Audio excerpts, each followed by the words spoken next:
जंगल, बड़े बड़े रोड बनते हैं, जंगल कट जाते हैं, पेड़ कट जाते हैं, जिसकी वजह से टेम्परेचर हमारा फिर भी अभी 2-3 डिग्री ही बढ़ा है। अगर इस तरीके से ही जंगल और करेंगे तो हमारा जो टेम्परेचर है वो अभी 49 रहता है तो 54 तक जाएगा। ऐसा तो नहीं कहीं और जाके किसी और कॉलोनी में प्लॉट ले लेंगे। फाइनली ये होगा कि वो उनको पानी की कमी से या खाने की कमी से मर जाएंगे। राष्ट्रीय पक्षी की जिस तरह की रिस्पेक्ट होनी चाहिए, क्या उस तरीके की रिस्पेक्ट देखने को मिल रही है? बारिश में चारों तरफ बाढ़ होगी, बट जब आपको पानी की ज़रूरत होगी तो पानी आपको नहीं मिलेगा। सुप्रीम कोर्ट में जो जज बैठे हैं, ठीक है, उनको भी देख रहे हो कि आप उससे ऊपर थे, आप इसको रोक सकते थे। जब आपके पास याचिका आई, आप इस निर्णय को बदल सकते थे, आपने इस पर क्या एक्शन लिया? आप सभी लोगों का स्वागत है आज के इस एपिसोड में। आज का ये एपिसोड बहुत ही महत्वपूर्ण है क्योंकि आज हम एक ऐसे टॉपिक के बारे में चर्चा करने जा रहे हैं, जैसा कि आप सोशल मीडिया पे और न्यूज़ में भी देख रहे होंगे कि तेलंगाना में 400 एकड़ के जंगल को अब तक 25% तक काट दिया गया है विकास कार्यों के लिए। वहाँ की सरकार एक्शन ले रही है या नहीं ले रही है, अभी तो सुप्रीम कोर्ट ने उस पर रोक लगा दी गई है, जिससे कि उसमें काफ़ी जानवर भी बेघर हो चुके हैं। वहाँ की बहुत सारी वीडियोस वायरल हो रही हैं जिसमें जानवरों के चीखने की आवाज़ें आ रही हैं, वो बहुत ही दर्दनाक हैं। तो इसी टॉपिक के बारे में डिस्कस करने के लिए आज के जो हमारे गेस्ट हैं वो द बीइंग स्पिरिचुअल फाउंडेशन के संस्थापक एवं आध्यात्मिक wellness coach doctor Dharmendra Kumar ji. Sir, आपका बहुत बहुत स्वागत है। धन्यवाद। आपने भी सर सोशल मीडिया पे ये देखा होगा कि किस तरीके से जानवरों के चीखने की आवाज़ें वायरल हो रही हैं। बहुत ही दर्दनाक वो मंज़र है, वो आवाज़ें हैं। आपको क्या लगता है? सबसे पहले तो मैं आपसे ये जानना चाहूँगा कि किस जंगल को काटने के पीछे क्या कारण हो सकते हैं? सबसे पहले तो यही सर डिस्कस करते हैं। आध्यात्मिक दृष्टि से ना बोल के मैं अगर ऐसे बोलूँ कि जैसे धार्मिकता में बोल देते हैं जी, तो मैं ये कहूँगा कि कलयुग चल रहा है, लोगों की मति भ्रष्ट हो गई है और विनाश आने वाला है, जो लोग ऐसा एक्शन ले रहे हैं। तो इसको मैं ऐसे भी कह सकता हूँ। लेकिन दूसरा, अगर वहाँ पे डेवलपमेंट, विकास होना ज़रूरी है तो पहले तो हमें देखना होगा कि बैलेंस, जीवन में बैलेंस सब कुछ है। चारों तरफ आप देखेंगे सिर्फ कंक्रीट के जंगल हो जाएंगे और जो नेचुरल जंगल हैं वो ख़त्म हो जाएंगे। आप मैं कहता हूँ पूरी पृथ्वी पर, पूरे भारतवर्ष में सिर्फ आप कंक्रीट के जंगल आप खड़ा कर दीजिए, कि आप सर्वाइव कर पाएंगे? बिल्कुल नहीं कर पाएंगे, क्योंकि आपको जो फ्रेश ऑक्सीजन मिलती है वो नहीं मिलेगी। आपको जो पेड़ पौधों से जो आपको हीलिंग, जो अवयव मिलते हैं वो आपको नहीं मिलेंगे। एक जो बैलेंस होता है वो आपको नहीं मिलेगा, तो आपकी लाइफ तो वैसे ही ख़त्म है। तो जो हुआ है वो गलत है। मैं धन्यवाद देना चाहता हूँ सुप्रीम कोर्ट का, थोड़ा लेट ही सही, लेकिन उसने एक्शन लिया और उम्मीद करता हूँ कि जो भी निर्णय आने वाला है, आई थिंक 17 को निर्णय आने वाला है, इस पर हियरिंग होने वाली है, जब तक प्रॉपर या तो बसावट कहीं हो, उससे डेंस कई गुना जंगल उनको दिया जाए, उसके बाद ही वहाँ पे कुछ काम हो, अदरवाइज काम को रोक दिया जाए। तो सर, डेवलपमेंट और ये जो फॉरेस्ट एरिया है जहाँ जीव रहते हैं, इनके बीच जैसे अभी आपने बैलेंस की बात की, बैलेंस होना ज़रूरी है, तो हम किस तरीके से उसको बैलेंस कर सकते हैं? देखिए, सबसे पहले आपको क्या चाहिए होता है? सबसे ज़्यादा आपको जीने के लिए क्या चाहिए? आपको गाड़ी चाहिए या हवा चाहिए? हवा। तो लॉकडाउन लगा था तो हवा की वैल्यू ज़्यादा थी या गाड़ियों की वैल्यू ज़्यादा थी? ठीक है। तो अक्सर हम उन चीज़ों को भूल जाते हैं जो हमें सबसे ज़्यादा ज़रूरी है। हमें सबसे ज़्यादा ज़रूरत है हवा की, हमें सबसे ज़्यादा ज़रूरत है पानी की, उसके बाद खाने की। ठीक है, हवा की बात करते हैं, पानी की बात करते हैं। अगर पेड़ पौधे नहीं होंगे तो क्या होगा? जो ज़मीन को जो रोक के रखती है, मिट्टी को जो पेड़ रोक के रखते हैं, वह कटान शुरू हो जाएंगे।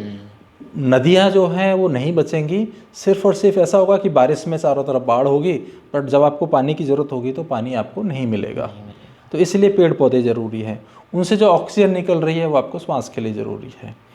तो ऐसा नहीं है कि जो ऑक्सीजन जंगल से निकल रही है वो कहेगी नहीं मैं इधर नहीं जाऊँगी, मैं इधर नहीं जाऊँगी, वो पूरा फैलती है चारों तरफ। तो आपको एक बैलेंस बनाना पड़ेगा कि 2/3 में लोग रह रहे हैं, बाकी जो जंगल हैं उनको हम बचा के रख। पहले ही पूर्व में इतने नुकसान हो चुके हैं, आप देखेंगे कि सारे जंगल, बड़े बड़े रोड बनते हैं, जंगल कट जाते हैं, पेड़ कट जाते हैं। तो जो हमारे पास हैं, जो धरोहर हैं, जिसकी वजह से हम आज जीवित हैं, जिसकी वजह से टेम्परेचर हमारा फिर भी अभी 2-3 डिग्री ही बढ़ा है। अगर इस तरीके से ही जंगल और करेंगे तो हमारा जो टेम्परेचर है वो अभी 49 रहता है तो 54 तक जाएगा, लोग वैसे ही मरने लगेंगे। तो ये सिर्फ तेलंगाना की मैटर नहीं है, ये पूरे भारतवर्ष का, पूरे अर्थ का मैटर है और हर किसी को इस पे अपोज करना चाहिए। मैं देखता हूँ इस पे लोगों की आवाज़ भी नहीं उठ रही है, लेकिन लोगों को ऐसा लगता है मेरा क्या, मैं तो रह ही रहा हूँ। लेकिन जब गर्मी पड़ती है ना, जब कहते हैं कैसे मौसम चेंज हो गया, अब पहले इतनी गर्मी नहीं पड़ती थी या पहले ऐसी बारिश नहीं होती थी, अब जो चेंजेज आ रहे हैं ये इन्हीं जंगलों के कटने से हो रहा है। तो जब तक हम सामूहिक रूप से आवाज़ नहीं उठाएंगे तब तक ऐसे एक्शन होते रहेंगे। तो ज़रूरत है, जैसे आपने निर्णय लिया पॉडकास्ट बनाने का, ऐसे ना सिर्फ पॉडकास्ट बने, जिस मीडिया से लोग इसको अपोज कर सकें। भले ही जैसे मार्च निकालते हैं लोग, प्रदर्शन करते हैं, प्रदर्शन शांतिपूर्ण प्रदर्शन, जाते हैं कलेक्ट्रेट को अपना आक्रोश दिखाते हैं, मतलब अपना जो भी उनका ऑब्जेक्शन है वो जाके, तो हर किसी को करना चाहिए और इसको तुरंत रोकना चाहिए।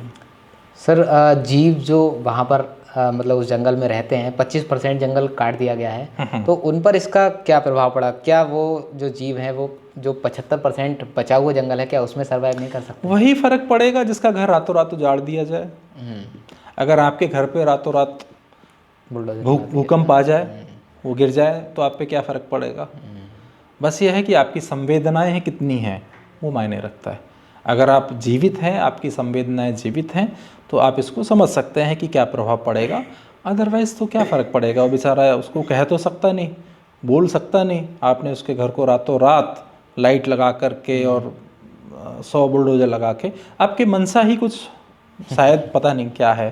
तो मेरे हिसाब से कहते हैं ना, ऊपर वाला देख रहा है, तो ऊपर वाला देख रहा है और इसका खामियाजा सिर्फ उनको नहीं मिलेगा जो लोग करा रहे हैं, इसका खामियाजा उनको भी मिलेगा जो चुप हैं, जो आवाज़ नहीं उठा रहे हैं, जो आवाज़ नहीं उठा रहे हैं।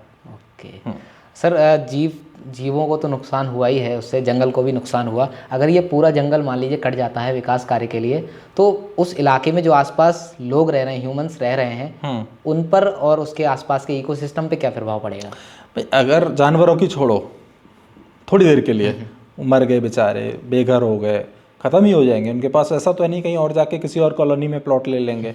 फाइनली ये होगा कि वो उनको पानी की कमी से या खाने की कमी से मर जाएंगे। ठीक है, अब आप अपना सोचो, जब जंगल नहीं रहेंगे तो आपको फ्रेश एयर नहीं मिलेगी। ठीक है, वातावरण में जो बदलाव होते हैं, टेम्परेचर बढ़ेगा, बारिश बढ़ेगी, ठंड भी बढ़ेगी, फाइनली आपको ऐसी ऐसी बीमारियां होंगी, आपकी जो इम्यूनिटी सिस्टम है वो डिस्टर्ब होगा। ठीक है, एक दिन में नहीं होगा, होगा धीरे धीरे करके, आप भी सर्वाइव नहीं कर पाओगे। जानवर हैं तो आप हो, पेड़ पौधे हैं तो आप हो, पूरा एक संतुलन है। ये संतुलन अगर आप डिस्टर्ब करोगे तो आप भी डिस्टर्ब होगे। हम इसलिए नहीं कि जानवरों की सेवा करनी है, अपनी सेवा कर लो। जब हम अपने बारे में भी अच्छा सोच लेते हैं ना कि इसका फ़र्क मेरे पे पड़ने वाला है, उसको समझ पाते हैं, तो भी हम सामने वाले की मदद कर पाते हैं कि हाँ भैया, लालच मेरा है बिल्कुल, लेकिन इनसे मेरा भला होने वाला है। इस एंगल से भी आप जानवरों की मदद करें, पेड़ पौधों को बचा के रखें। ओके सर, एक तरफ हम जो मोर है उसको राष्ट्रीय पक्षी कहते हैं, और उस जंगल में जो तादाद है मोर की वो ज़्यादा है, जो चीखने की आवाज़ें भी वायरल हुई हैं वो मोर की ही ज़्यादा हुई हैं, मोर भाग रहे हैं, इस तरीके की कुछ वीडियोस वायरल हुई हैं। तो राष्ट्रीय पक्षी की जिस तरह की रिस्पेक्ट होनी चाहिए, क्या उस तरीके की रिस्पेक्ट देखने को मिल रही है? राष्ट्रीय पक्षी की रेस्पेक्ट जिस हिसाब से होनी चाहिए नहीं हो रही है। एक, अगर आप किसी से कोई मार देता है तो उसको शायद फांसी की सज़ा है या कुछ आजीवन कारावास है, तो वहाँ पे देखना चाहिए कि कितने लोगों को और कौन उसके लिए रिस्पॉन्सिबल है। तो अब ये तो सुप्रीम कोर्ट का मैटर आता है कि वो इस पर क्या निर्णय लेता है, लेकिन है बहुत गलत। बिल्कुल।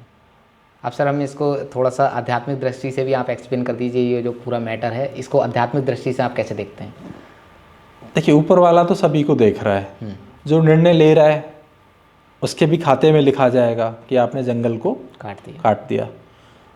सुप्रीम कोर्ट में जो जज बैठे हैं, ठीक है, उनको भी देख रहा है कि आप इस पे, आप उससे ऊपर थे, आप इसको रोक सकते थे, जब आपके पास याचिका आई आप इस निर्णय को बदल सकते थे, आपने इस पे क्या एक्शन लिया। ठीक है, भगवान कृष्ण, भगवान राम भी ऐसे, उनको ऐसे निर्णय उन्होंने लिए जिसके कारण उसके जो कर्म दंड थे उनको भोगने पड़े। तो जो आज राजा हैं, चाहे वो सुप्रीम कोर्ट के जज हों, चाहे चीफ मिनिस्टर हों, चाहे मंत्री हों, चाहे कोई भी हों, जो उन पदों पर बैठे हैं, उनको तो दंड मिलेगा ही। जो लोग जो प्रजा के रूप में हैं, अगर उन्होंने इसको प्रोटेस्ट नहीं किया, अपनी आवाज़ नहीं उठाई, तो कहीं ना कहीं छींटें उन तक भी आएंगी। तो जैसे कर्म होंगे, अल्टीमेटली क्या होगा, ऊपर वाला एक दिन, कहते हैं ना पहाड़ों पे बहुत होता है कि अगर आपने कुछ डिस्टर्ब किया वहाँ पे, तो वहाँ के जो देवता होते हैं वो नाराज़ हो जाते हैं, और फिर वो एक नेचुरल क्लाइमेटी के रूप में, चाहे वो जंगल बारिश हो जाती है या कोई भूकंप आ जाता है या कुछ होता है, सब खत्म हो जाता है। फिर लोग सवाल पूछते हैं, ऐसा क्यों हुआ, इन लोगों ने क्या गलती करी थी, 100 लोगों ने क्या गलती करी थी। तो ये जो हो रहा है, ये एक आदमी का नहीं है, ये पूरा एक मास का द्वारा किया जा रहा एक अनैतिक कृत्य है, जिसकी सजा अगर नहीं रोका गया तो सभी को मिलेगी, हमको और आपको भी मिलेगी। ये आध्यात्मिक दृष्टि से। ये आध्यात्मिक दृष्टि से। ओके सर, ये ऐसे मुद्दे उठते रहने चाहिए, हेल्दी डिस्कशन है, ये मीडिया का भी जिम्मेदारी है। हाँ, इसमें पॉजिटिविटी मीडिया देखे। पॉजिटिविटी मीडिया क्या होता है कि कोई भी नेगेटिव चीज़ें होती है तो उसको बहुत तेज़ी से हाईलाइट करता है, इसको भी वो उतनी ही तेज़ी से हाईलाइट करे कि ये नेगेटिविटी है और इसको कैसे सुधारा जा सकता है। क्योंकि आज की ये पॉडकास्ट जब लोग देखेंगे, आपने जो आध्यात्मिक दृष्टि से बताया कि उसकी सज़ा हमको भी मिलेगी, बिल्कुल मिलेगी, तो लोग देख के इससे जागरूक होंगे कि हमें भी लोगों की मैं अगर सुधरूंगा, मैं अच्छा काम करूंगा तो उसका पूरे समाज पे फ़र्क पड़ेगा। ठीक है, मैं कोई गलत काम करूंगा तो उसका भी पूरे समाज पे गलत प्रभाव जाएगा, पूरे समाज पे जाएगा। मैं एक आम का पौधा लगाऊंगा, सब लोगों को उसका फ़ायदा मिलेगा, मैं काटूंगा तो भी सब लोगों को नुकसान होगा। तो इसको ऐसे देखना है क्यूमुलेटिव। तो सब लोग इसके लिए आगे आएँ और क्या कर सकते हैं इस पर तेज़ी से सब लोग अपने अपने, कोई किसी प्लेटफॉर्म पर है, कोई कैसे है, अपनी अपना विरोध इस पर दर्ज करें। और इतना और भी कर सकते हैं कि ज़्यादा से ज़्यादा पौधे लगाएं, कुछ ऐसा प्रोसेस में भी जा सकते हैं।